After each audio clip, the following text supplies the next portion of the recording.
Now let's transition to the NBA playoffs where the end is clearly near for LeBron James and the Los Angeles Lakers. The winners of the NBA's in-season tournament are now just one game away from being swept out of the playoffs. The Lakers went down last night at home to Nikola Jokic and the Denver Nuggets. That was the 11th consecutive loss for the Lakers against the defending world champion Denver Nuggets. Look, the Lakers haven't beaten Denver since December 16, 2022. Not only has that happened, they got swept in the Western Conference Finals. Not only did that happen, but after getting swept in the Western Conference Finals, being salty all off season because the Denver Nuggets sent them home prematurely and what have you, okay?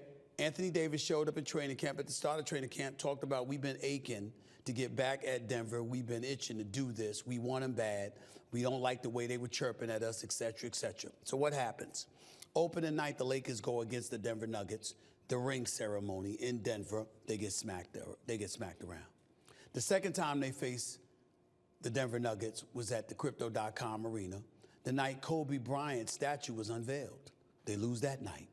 The third time they went up against the Denver Nuggets, again at Crypto.com arena, was the night that LeBron James scored his 40th 1,000th point. They got beat up that night. And now here they are down 3-0 in the first round of the NBA playoffs. The Denver Nuggets officially own the Los Angeles Lakers. For all we know, they got stock invested in the franchise, and they reaping the benefits from it. This is how bad it is. That's how bad it is. D'Angelo Russell, who averaged 6 points on 32% shooting and 13% shooting from three-point range in last year's four-game sweep in the Western Conference Finals, this brother went scoreless in Game 3. Scoreless. Hit 7 threes in Game 2. Was very anemic in Game 1. So once again, for the most part, he's a virtual no-show. And right now, to me, there's a couple of things that need to be entertained. Nobody else is saying it, so I'm going to say it. Number one, there's nothing to talk about with the GOAT conversation if LeBron James ends up getting swept. I will remind you that Michael Jordan has been swept in the postseason before.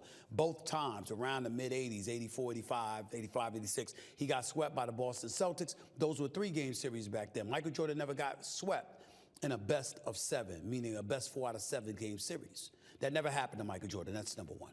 Number two, okay, yet another argument in favor of Michael Jordan's GOAT status, being that he's never been swept, he's never been owned by a particular team, even though Boston in the early part of his career had won about 13 straight against him himself. Here's the thing that we have to pay attention to.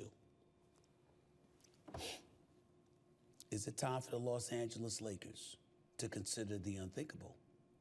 See what you can entertain for the services of LeBron James and see if you can convince him to go elsewhere, because you ain't going to win no title with LeBron James. Not with Minnesota want to come up, not with Oklahoma City, not with Dallas and the Clippers, not with the Denver Nuggets being there. You ain't going to win. I will remind you that the same Lakers crew lost all 4 times to the Sacramento Kings this year during the regular season. I will remind you that Zion, with that last game in the play-in tournament against the Lakers, put everybody on notice. He ain't scared, and he will be coming. And if he comes, New Orleans Pelicans are going to be coming too. There's too many good teams in the Western Conference. And if you are the Los Angeles Lakers, yes, Anthony Davis has extreme value, playing 76 games this year and showing he could be healthy, and obviously he's averaging 30 in this Western Conference first-round series against Jokic, of all people. LeBron James is still a superstar in this league. You don't trade LeBron James if he doesn't want to go. You don't move beyond LeBron James if he wants to stay. I get that part. But is it possible and is it plausible when you got a team like the New York Knicks with 11 picks over the next 7 years that you go to them and you say, you know what, we don't mind. You want LeBron at the Garden? Give us a couple of first-round picks and a player. If you're the Los Angeles Lakers, you might want to consider it. Because LeBron James selling seats for you and tickets for you, that's cool. But what good is it if you're going to be going home in the first round? That's just my thinking. Even though one could easily argue Stephen A. shoved that nonsense aside, because if it wasn't for the Denver Nuggets, the Lakers would probably be going to the finals because they could beat anybody else out west, and they damn sure could beat anybody in the East. Fair enough, but that better be the only argument you try to make, because it's the only argument that's plausible.